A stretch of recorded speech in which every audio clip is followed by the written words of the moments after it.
पत्नी की हत्या करने के बाद युवक पहुंचा पुलिस स्टेशन। पुलिस स्टेशन पहुंचने के बाद उसने जो बोला वो बहुत ही भयानक था। उसने पुलिस स्टेशन जाने के बाद बोला वो घूर रही थी तो हमने मार दिया। मारने का मतलब मार दिया है, इसका और कोई अर्थ ना निकाला जाए।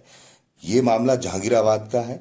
साहब, मैंने अपनी पत्नी की हत्या कर दी, मुझे गिरफ्तार कर लो। सोमवार शाम करीब 4 बजे एक युवक कोतवाली की तरफ पहुंचा और दिल्ली गेट पुलिस के पास पहुंचने के बाद उसने बोला मैंने पत्नी की हत्या कर दी है। हत्या का मतलब हत्या ही है, इसको दूसरी तरह से ना लिया जाए। चौकी पुलिस ने तत्काल उसे हिरासत में लिया और घर जांच के लिए पुलिस पहुंची। वहां पत्नी की लाश देखकर पुलिस भी हैरत में रह गई कि हत्या करने के बाद एक अपराधी पुलिस के पास सीधे क्यों पहुंचता है। पूछताछ में आरोपी ने बताया कि पत्नी तो मैंने उसकी हत्या कर दी, लेकिन उसके पूछताछ के बाद जब पता चला लोगों से तो उन्होंने बताया कि इन लोगों में झगड़ा हो रहा था और झगड़े के बाद इन दोनों के साथ एक साथ ऐसे संबंध थे कि एक दूसरे को एक आंख देख नहीं सकते थे। करीब 15 वर्ष पूर्व दिल्ली निवासी मंजू की शादी इस लड़के से हुई थी। इन दोनों के साथ 3 बच्चे रहते हैं। एक बच्चा 13 साल का है, एक बच्चा 9 साल का है और एक बच्चा 5 साल का है।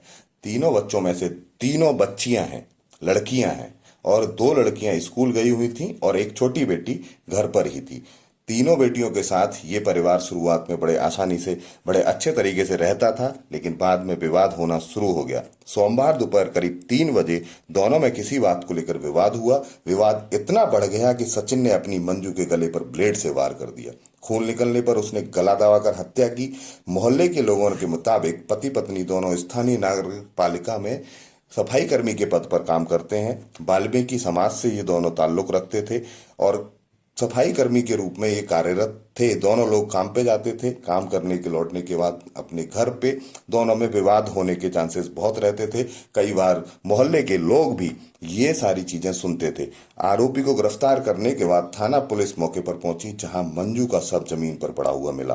पुलिस ने मौके पर जांच की, फॉरेंसिक टीम को बुलाया। पुलिस की पूछताछ में आरोपी ने बताया वो घर पर बैठा था, मंजू उसे घूर घूर कर देख रही थी।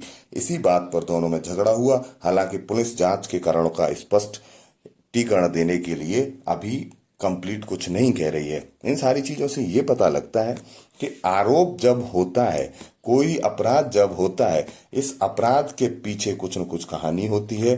खाली केवल और केवल घूरने पे कोई भी पति अपनी पत्नी की हत्या नहीं करेगा।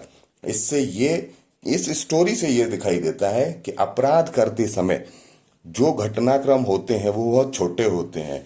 कभी कभी हमें देखने को मिलता है कि 100 रुपए के चक्कर में एक युवक ने दूसरे युवक की हत्या कर दी। नहीं, वो ऐसा नहीं होता है। जिस तरह से दिखाई देता है अपराध करने का पीछे जो रीजन होता है वो कुछ न कुछ और होता है। हालांकि हम इस बारे में कुछ नहीं कह सकते, लेकिन बहुत सारे कयास लगाए जा सकते हैं। इन दोनों में झगड़ा इस बात पे भी हो सकता है कि तीनों पुत्रियां थीं, तीनों बेटियां थीं। हालांकि बेटियों को और बेटों में दोनों में अंतर नहीं करना चाहिए, लेकिन ये भी एक झगड़े का कारण हो सकता है। हो सकता है कि इनकी पत्नी का या किसी दूसरे, इनका खुद का किसी दूसरे चीजों में इन्वॉल्व होना पाया गया हो, जिसकी वजह से उसकी पत्नी उसके घूर रही हो। या ये भी हो सकता है कि वो किसी भी मादक पदार्थ का सेवन करते हो और उस सेवन के करने की वजह से उनकी पत्नी और उनके बीच झगड़ा रहता हो। इसलिए समाज में इस तरह की चीजें होते रहना हमेशा एक समस्या का कारण बनती हैं और अपने परिवार को साथ लेकर ना चलने की वजह से कभी कभी मर्द भी गलती करता है, कभी कभी औरत भी गलती करती है। इन सारी चीजों के साथ लेकिन अपराध अपराध होता है। एक छोटी सी बात पे किसी की हत्या कर देना, किसी को मार देना, किसी की जान ले लेना, ये बहुत बड़ा अपराध है। अभी अपराधी ने केवल यही कबूल किया है कि वह घूर रही थी, लेकिन किस बात पे घूर रही थी, क्यों घूर रही थी, हो सकता है वो प्यार से घूर रही हो, लेकिन उस अपराधी ने उस कहानी को अभी तक पुलिस को नहीं बताया है जिसकी वजह से उसने हत्या की है।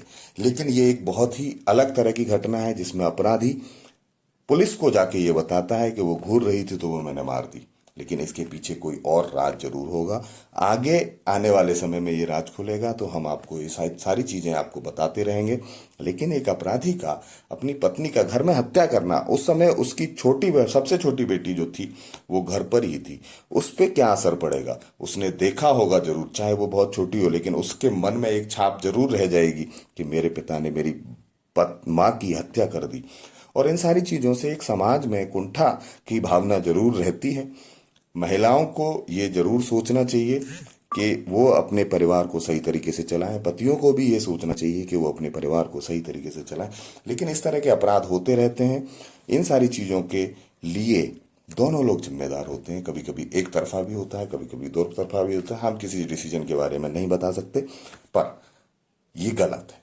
इस गलती के लिए उसको सजा मिलनी चाहिए। और सारी चीजों के लिए जुड़े रहिए सामाजिक सोच के साथ। Varun Kumar Singh, thank you very much.